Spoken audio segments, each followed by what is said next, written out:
Ikukulong na! Senator Bato de la Rosa! Bayan at sambayan ng Pilipino! Ano po sa mga kabisendo sa ilalim ng mga rebelya ay patuloy na nakalalanan sa malawakang pagbaha, malawakang pagtulog, malawakang nagsabaton, blinding at gayon din ang tuloy-tuloy sa pagkasira ng aming inang kalikatan. Si rebelya! Anak! Anak natin! Wala! Anak talagang talak! Pagkagakaw ng pondo ng bayan! Hanggang ngayon, ginagamit pa rin ang akibat para magnakaw ng kaban ng bayan.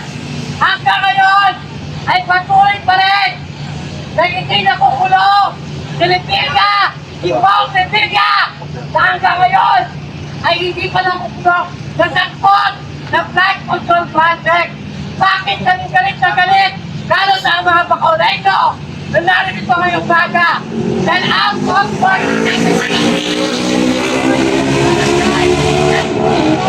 kapalitan ng bakor, bunga ito ng nagbabakor, bunga ito ng driving operation ng NRT at gayon din ang 100 Flood Control Project sa mga Rebilla ang kasama ang kapatid ng mga pagpintay ng Rebilla na ito na dapat managot ang mga Rebilla at dapat ikulong. Pero hanggang ngayon, ang ombudsman ng Medikulia ay patuloy na nagtatanging ikukulong ang lahat ng dapat natakot. Pero hanggang ngayon, sino ang tunay na kinukulong ng taong ng Pipong Pugyedo? Sino nilalawagan na palamutin ang mga kakot kakasuhan ng kasong katisyon? Ngayon din, kung nakalang malaking pagkilos, pinakuha na naman yung kabataan. Pero bakit walang kongresista? Walang senador na nakukulong hanggang ngayon? Ano ang pangunahing dahilan na patuloy na hindi palamutin ang mga kurante ko? At gayon din, kami ay lupot sinamay sa lahat ng mga naging biktima. Senator Francis Pile sa kanyang mga Flood Control Project. At gayon din sa lahat ng mga nag-torture at lahat ng biktima ni Senator Francis Pile. At gayon din mga kababayan, patuloy kami nananawagan at patuloy nga po na magtatago sa laylayan ng Senado, Senator Bato de la Rosa, at gayon din ang pagpapasaya para walang visa, no, ang kanyang parang papalit sa ICC.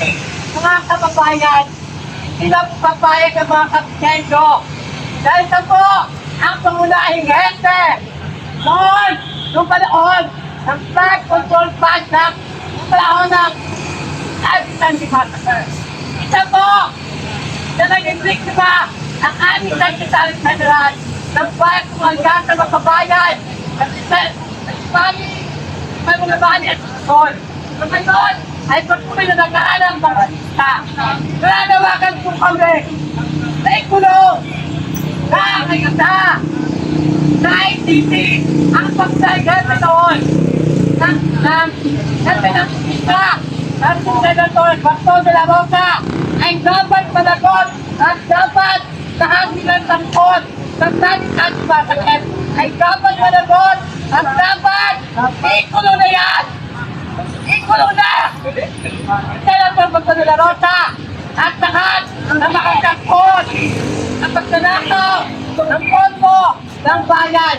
Senator Bato de la Rosa, ayun na, dapat ikulong, managutin ng dating anti-masakit at sa lahat ng mga naging biktima ng tukhang nung panahon na Duterte na si Senator Bato de la Rosa sa IHL pa.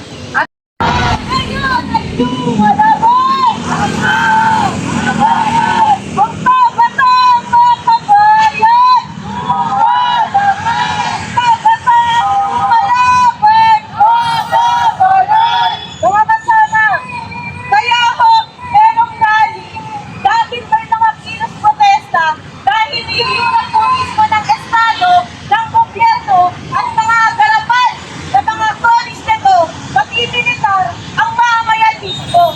Kaya huwag na huwag niyo pong sasabihin sa mga kabataan na mag-aral lang kayo sa loob ng mga pamantasan ninyo kung mismo ang pag-aaral ng kabataan sa loob nito ay hindi libre, hindi aksesable, at hindi makataong kalagayan sa loob ng ating mga silid-aralan. Sa probinsya po ng Cavite at sa buong Southern Tagalog, napakarami pong efforts ng mga kabataan na tumitigil sa pag-aaral dahil nga sa usapin ng kahirapan, kabuhayan at usapin ng mga demolisyon, reklamasyon at pagkulang sa mga lupain nila sa mga hanay ng mga kabataang magsasaka. Sa probinsya ko ng Cavite, bukod po ito ng mga malalakihang private university. Pero hindi po ito sabihin na tuwing meron mga private university ay kayang-kaya na ho ng mga kabataan na mag-aral. Hindi po ibig sabihin na guarantee ang aming kinabukasan. Kaya ho, hindi tunay na maganda ang kinabukasan ng mga kabataan paglabas nila dito. Dahil sa loob pa lamang, mismong pinapatay na ng Estado ang aming kinabukasan tuwing niyuyurak nila ang aming karapatan sa akademiko namin kalayaan upang irehistro ang pagkumpina namin sa galit namin sa usapin ng tuition fee at putol sa mga budget cuts sa aming mga pamantasan. Sa probinsya ng Cavite, napakaraming kabataang sumasali sa mga pambansang organisasyon laban sa ganitong bulok na sistema ng gobyerno. Pero mga kasama, habang kinakatagtan ang aming budget sa edukasyon at lalong lumiliit ang limitasyon ng mga kabataan para mag-aral, dumadami naman at busog na busog sa pera ang NTF-ELCAC. Napakarami ho, dito pa lamang sa harapan ng Senado. Ang unang bumubat sa iyo ay hanay ng mga kapulisan. Imbis na naglilingkod mismo ang mga kapulisan kung sasabihin nyo na para kayo sa mamayan, umalis po kayo sa inyong mga trabaho at mismo kumanay kayo. Tugod na kayo sa mga komunidad na binabaha. Pakipag-usap kayo sa mga kabataan hindi na nakapag-aral. Kumausap kayo sa mga manggagawa na kipit sa kanilang sahod at mismo alamin ninyo ang kalagayan ng mga mamamayan na nasa kalayunan. Doon ninyo mas lubos na maintindihan kung anong ibig sabihin ng paglingkuran ng sambayanan. Dahil ang mamayang Pilipino mismo ang nagsasabi sa inyo, ang nagtuturo sa inyo na walang ibang landas ang mga kabataan kundi sa lansangan at mga komunidad saan man. Kaya naman mga kabataan, ang kaman po natin sa inyo sa pang-araw-araw, corruption man yan, krisis man yan sa edukasyon, yan ay danas na danas natin na araw-araw at yan ay dahil sa Estado tumatapang po sa ating mga karapatan.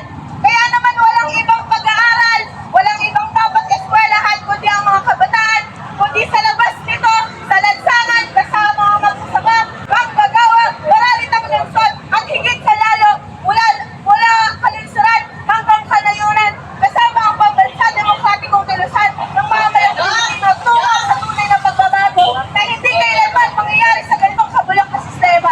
Yung lamang po at maraming salamat. Mabuhay mo ang sambayan ng lumalaban at magiging